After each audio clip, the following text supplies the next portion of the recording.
पंजाब के जलालाबाद में अकाली दल के नेता सुखबीर बादल की गाड़ी पर हमला हुआ है। अकाली दल के कार्यकर्ताओं का आरोप है कि कांग्रेसियों ने हमला किया है। इस हमले के बाद अकाली और कांग्रेसी आपस में बढ़ गए। इस दौरान जमकर ईंट पत्थर चले और कई राउंड फायर भी किए गए, ऐसी खबर है। जलालाबाद में नगर काउंसिल का चुनाव हो रहा है। नामांकन कराने के लिए खुद अकाली दल के प्रमुख सुखबीर बादल पहुंचे थे।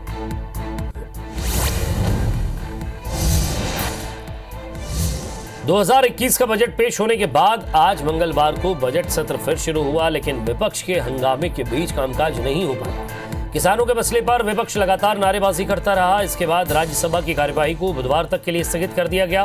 बुधवार को किसान आंदोलन पर बात होगी, ये बात उपराष्ट्रपति वेंकैया नायडू ने पहले ही कही थी।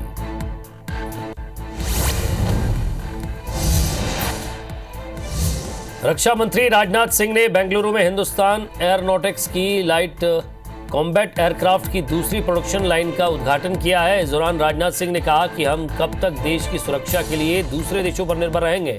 हम लंबे समय तक निर्भर नहीं रह सकते। हम सभी का ये संकल्प है, जो भी बनाना होगा उसे खुद बनाने की कोशिश करेंगे और सीमा और अपने स्वाभिमान की सुरक्षा करेंगे।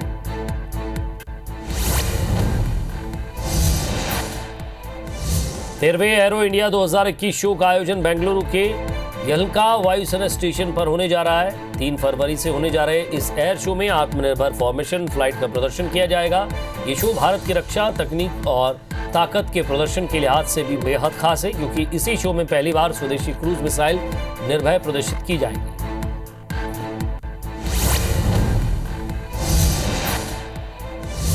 रायपुर के उरला थाना क्षेत्र में अश्लील वीडियो बनाकर युवती से दुष्कर्म का मामला सामने आया। वीडियो के जरिए ब्लैकमेल कर 2 युवकों ने इस वारदात को अंजाम दिया। पहले प्रेमी ने हवस का शिकार बनाया, फिर अपने दोस्तों को अश्लील वीडियो दे दिया, जिसके बाद दोस्तों ने भी युवती के साथ दुष्कर्म किया। उरला थाना पुलिस ने दोनों आरोपियों को गिरफ्तार कर लिया।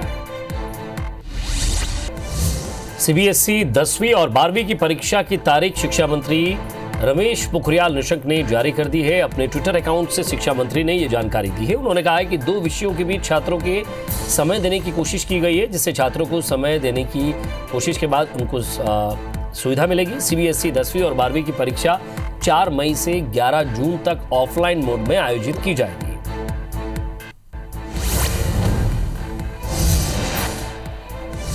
दिल्ली में आज केंद्रीय कोयला मंत्री प्रहलाद जोशी से सांसद संतोष पांडे ने मुलाकात की। सांसद ने चिरमिरी के हल्दीबाड़ी की घटना की जानकारी दी और लोगों को विस्थापित करने की मांग की है।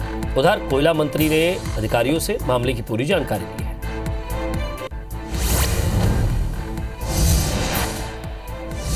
सरकार ने भले ही सिनेमाघरों को पूरी क्षमता के साथ खोलने की अनुमति जारी कर दी हो, लेकिन भोपाल में सिनेप्लेक्स खुलने की स्थिति में नहीं है। इसका मुख्य वजह यह बताई जा रही है कि बड़े बजट की नई फिल्में में रिलीज ना होना।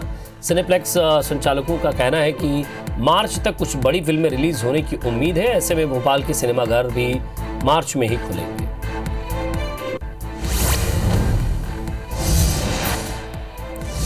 रायपुर के उरला थाना क्षेत्र में अश्लील वीडियो बनाकर युवती से दुष्कर्म का मामला सामने आया है। वीडियो के जरिए ब्लैकमेल कर 2 युवकों ने इस वारदात को अंजाम दिया। पहले प्रेमी ने हवस का शिकार बनाया, फिर अपने दोस्तों को अश्लील वीडियो भेजा, जिसके बाद दोस्तों ने भी युवती के साथ दुष्कर्म किया।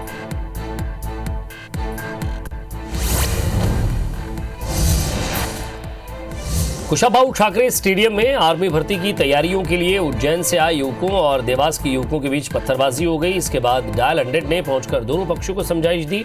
दरअसल उज्जैन के युवक यहां पर दौड़ का प्रशिक्षण ले रहे थे, तभी देवास के युवकों से किसी बात को लेकर उनका विवाद हो गया और मैदान से निकलते ही पत्थरबाजी शुरू हो गई।